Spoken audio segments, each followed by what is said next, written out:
We are alarmingly close to the end of 2018. Like it or not, it is fast approaching. I don't know about you, but I find that from Halloween to New Year's Eve goes by so fast that anything I was hoping to achieve in that time, or any goals that I had for the rest of the year, just get lost in a whole whir of festivities and excitement. I love this time of year, but I do often feel like time is just running away with me and I can't get a grip on anything. So I thought I would make a list of goals for the remainder of the year to help me to stay focused and achieve any of the things that I want to in that time. And I thought I'd share them with you in case you want to do something similar. So goal number 1 is a really superficial one to start with, but I thought I would get it out the way with, and it is to tone up my bum. I've lost some weight recently, which is great and something that I did want to achieve in 2018, but what I didn't want to achieve was a bum like a pancake. It literally is so flat and shapeless and I hate it. So I thought I would get a kickstart on it. Instead of waiting until the new year, I would start to do something about it now. So I've started to do a 7-minute like butt lifting, toning, sculpting. This is a lot of butt talk, I'm aware, but it's a workout on YouTube. It's by Lucy Wyndham Reed, who I have followed for a few years and dipped in and out of her workouts, but they are really, really good. And if I follow them for any length of time, which I will be doing now, I really do see the benefits and the results. I'll leave her channel link below. She seems like such a lovely lady. She's really motivating and her workouts are short and sweet and they do work, which is pretty much all I want from a YouTube workout video. So now I've taken care of my bum, I'm going to take care of my mind. That is a really weird transition from one to the other. However, my second goal is to become more mindful. Now, I was inspired to add this to my list by Jess, who I mentioned really recently in one of my videos, Jessica AV. She has a channel here on YouTube, and she also has a Everyday Amazing You wellness and positivity channel on YouTube and on Instagram as well. She made a video the other day about overcoming anxiety and being more mindful in her everyday life, and it just spoke volumes to me. The reason it made so much sense to me is that she mentioned that her anxiety is centered on things that are going to happen in the future, things that might happen, and how she's making a real effort to focus on the now and the present so she can avoid those anxious feelings about what is going to happen when she doesn't even know if that's going to happen at all, if that makes sense. So that, I can completely relate to that. I do the same thing. I will spend hours, if not days, as I've mentioned a few times on here before, worrying about what if this happens, or I can't do that because it might mean this, or I can't think of an example off the top of my head. Oh yes, I can. Being separated from my kids, which is something I spoke about in a recent video, separation anxiety, about what might happen when I'm not around. And it is such a negative, pointless waste of energy. And Jess mentioned really making a conscious effort when she starts to feel herself going that way, to pull herself back and think, no, how am I feeling right now? Like, what is happening to me now? Is there anything to worry about? Probably not. And just trying to distract herself in that way. So in a really long-winded way, that is something that I'm going to do for the rest of the year and see how much of a difference it makes to my mental health and how in control I feel of situations. And I've got a feeling it's going to make a massive difference.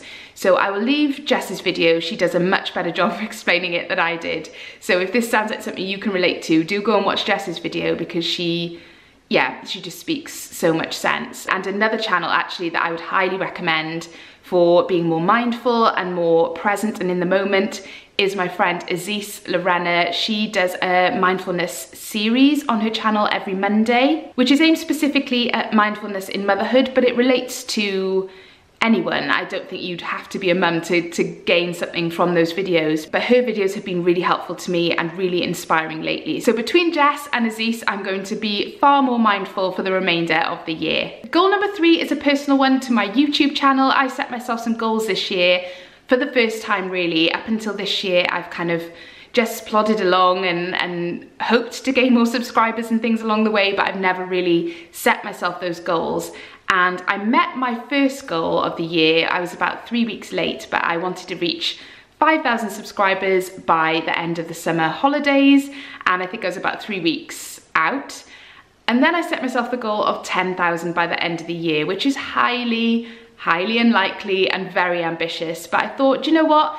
just aim high. I'm not likely to reach it, but I want to strive for it, because you might not reach it when you envisaged you will, but if you put something out there and you're hardworking and committed to achieving it, then it will happen. So that is my goal for the end of 2018, and whenever I reach it, I will be just over the moon. So yes, 10,000 is my next goal, and one that I hope I'll get a bit closer to by the end of the year. And to all those of you who do watch my videos and are subscribed to my channel, thank you so much. It means the absolute world. I'm so grateful for every single one of you. And if you're not subscribed to my channel yet, then please click the button. It's just down there, and you will help me to reach my goal. Goal number 4 is kind of related to the whole YouTube and social media thing, but since the iPhone update and they gave us that delightful little tool that allows you to see how much time you spend on your phone per day, I've been pretty horrified, if I'm honest. I have a habit of just reaching for my phone and scrolling with no purpose, which I'm sure a lot of us do. Some of the time I do need to be on my phone. Obviously it's related to what I do and making and promoting videos and working with Channel Mum and things like that. But if I'm honest with myself, I don't really need to be scrolling through it when I'm doing my makeup, or when I'm sat on the sofa with Dan watching something on TV and I'm just scrolling through Instagram. So I would love to reduce the time that I spend on my phone. I don't want to put a figure on it because I don't know how achievable it is.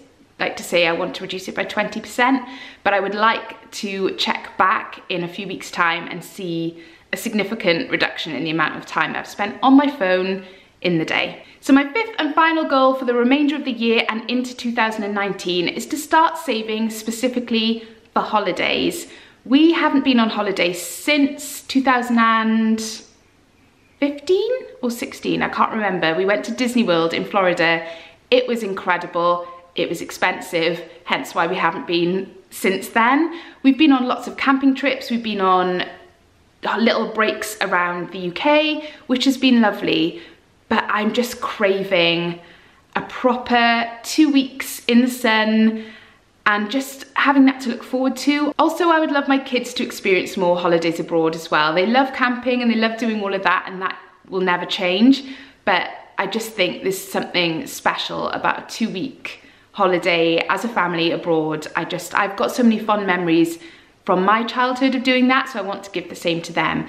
So I'm going to make a real effort to put money aside every month in the run up to Christmas, which is going to be tough for obvious reasons, but I want to get myself in the habit now rather than waiting until the new year when everything's really depressing and I have no money. I'd rather start now and yeah, just get myself in good habits when it comes to saving. So those are my goals for the remainder of 2018. I hope you enjoyed the video. Do give it a thumbs up if you did, and please share with me in the comments below what your top 1 goal is for the remainder of the year. I would love to hear it, and maybe it's something that I need to add to my list as well. Thank you so much for watching as always. Don't forget to subscribe to my channel if you haven't already, and I will see you in my next one. Bye!